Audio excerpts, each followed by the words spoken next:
الحمد لله رب العالمين، الصلاة والسلام على رسوله الكريم وعلى آله وصحبه أجمعين وعلى من تبعهم بإحسان إلى يوم الدين. ما بعد.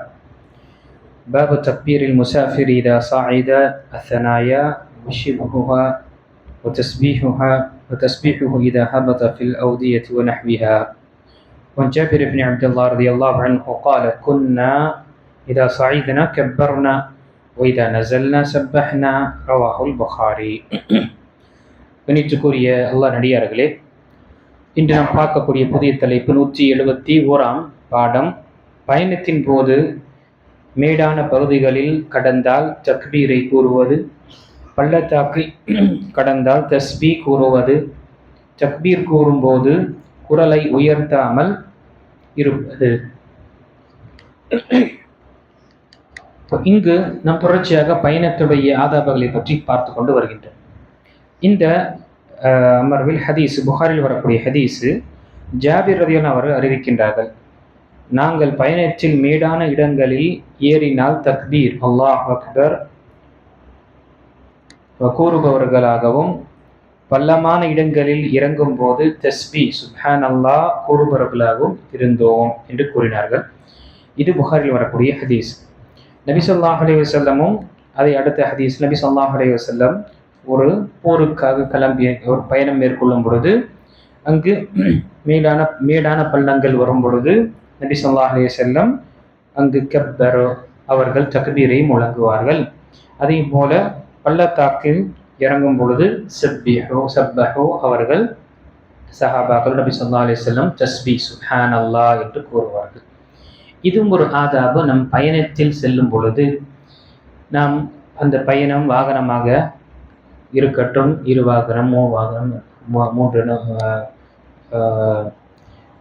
வீலாக இருக்கட்டும், அல்லது பறக்கக்கூடிய ஃப்ளைட்டாக இருக்கட்டும், பிளைனாக இருக்கட்டும், அனைத்து நேரத்திலும் நாம் பயணம் என்று வரும் பொழுது இந்த மாதிரி சந்தர்ப்பம் ஏற்படும் பொழுது மேலே ஏறும் பொழுது அங்கு அல்லாஹ் அக்பர் ஒரு முறையோ 2 முறையோ 3 முறை சொல்வது இது ஒரு சுன்னாவாக இருக்கின்றது. அதே போல மேலிருந்து கீழே பள்ளத்தாக்கு பக்கம் இறங்கும் பொழுது, பள்ளத்தில் இறங்கும் பொழுது அங்கு நாம சுப்ஹான் அல்லாஹ் ஒரு முறையோ 2 முறையோ 3 முறை கூறுவது என்பது இதுவும் ஒரு நபி ஸல்லல்லாஹு அலைஹி வஸல்லம் காட்டி தந்த வழிமுறையாகும். ஏன் ஏறும் பொழுது தக்பீரை முழங்குவது? இதற்காக தக்பீர் என்ற மனிதன் அவன் வானத்தில் பறக்கும் பொழுதோ, மேல் இடத்தில் அவன் பறக்கும் பொழுதோ ஒரு தனிப்பட்ட அவனிடமிருந்து ஒரு பெருமை என்ற நிலை வரும்.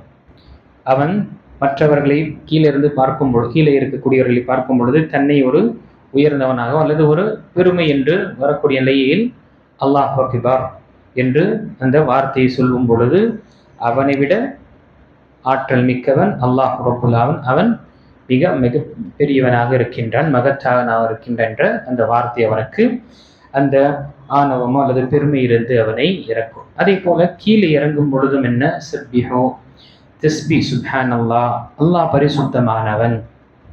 அல்லாஹு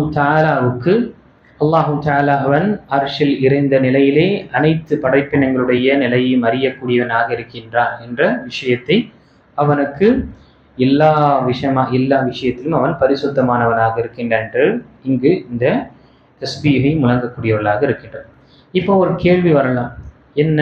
இப்போ நாம் கீழே ஃப்ளோர்லேருந்து மேலே ஃபர்ஸ்ட் ஃப்ளோருக்கு வரோம், செகண்ட் ஃப்ளோருக்கு போகிறோம், அல்லது மற்ற இடத்துல நாம் பொதுவாக பயணம் இல்லாத நேரத்தில் நாம் படிக்கட்டில் இறங்கும் பொழுதும் இங்கும் ஏறுவது இறங்குவது என்று இருக்கின்றதே, இதுவும் இந்த நேரத்தில் இந்த தஸ்பீஹோ அல்லது தக்பீரை சொல்லலாமா? படிக்கட்டில் ஏறும் பொழுது அல்லாஹ் அக்பர் அல்லாஹ் அக்பர் என்று சொல்வதோ, இறங்கும் பொழுது சுப்ஹான் அல்லாஹ் என்று சொல்வது கூடுமா என்று இந்த ஹதீஸின் அடிப்படையில் பார்க்கும் என்றால், இது இந்த ஹதீஸு பயணத்தில் இருக்கும் பொழுது மட்டும்தான் சொல்லப்பட்டது. இந்த ஹதீஸை கொண்டு நாம் எதை நாம் செய்ய முடியாது. நாம் இங்கு இருக்கக்கூடிய சந்தர்ப்பத்தில் ஊரில் இருக்கும் பொழுது இந்த படியில் ஏறும் பொழுதோ அல்லது வேறு இடத்திலிருந்து இறங்கும் பொழுதோ என்று செய்ய முடியும். ஏன்? என்ன காரணம்? நபி ஸல்லல்லாஹு அலைஹி வஸல்லம் காலத்திலும் முதல் தளம் இருந்தது தான், ஃபர்ஸ்ட் ஃப்ளோர் என்ற பில்டிங் இருந்தது தான். நபி ஸல்லல்லாஹு அலைஹி வஸல்லம் காலத்திலும் குறிப்பாக மதீனாவுக்கு வந்த பிறகு நபி ஸல்லல்லாஹு அலைஹி வஸல்லம் அங்கு தங்கிய மஸ்ஜித் நபவி கட்டுவதற்கு அந்த நேரம் எடுக்கும்பொழுது அந்த நேரத்தில் அபூ அய்யூப் அல் அன்சாரி ரலியல்லாஹு அன்ஹுடைய வீட்டில் தான் தங்கினாங்க. அப்போது மேல்தளம் என்று ஒன்று இருந்தது, படிக்கட்டு என்று ஒன்று இருந்தது.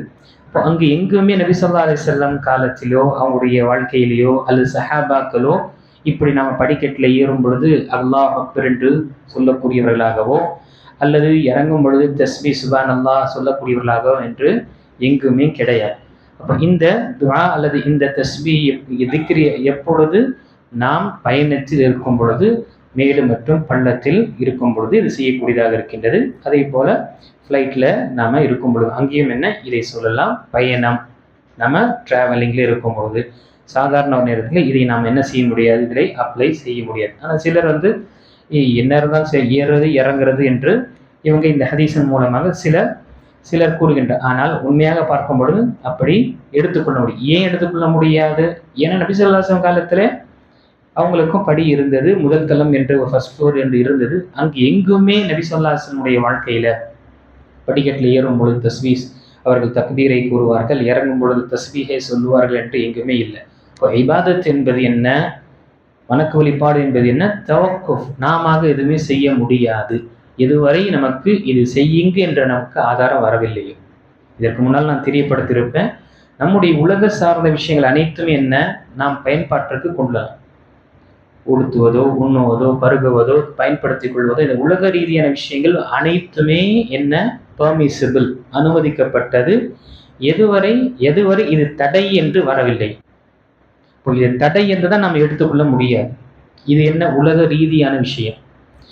இதே மார்க்கத்தில் இபாதத்து வணக்க வழிபாடு என்று பார்க்கும் பொழுது என்ன இதற்கு எதிர்மறை. நாம் எதுவுமே எந்த ஒரு இபாதத்தும் வர்ஷிப்பும் நம்முடைய விருப்பத்தால் நம்ம செய்ய முடியாது, செய்யக்கூடாது, தடை செய்யப்பட்டது.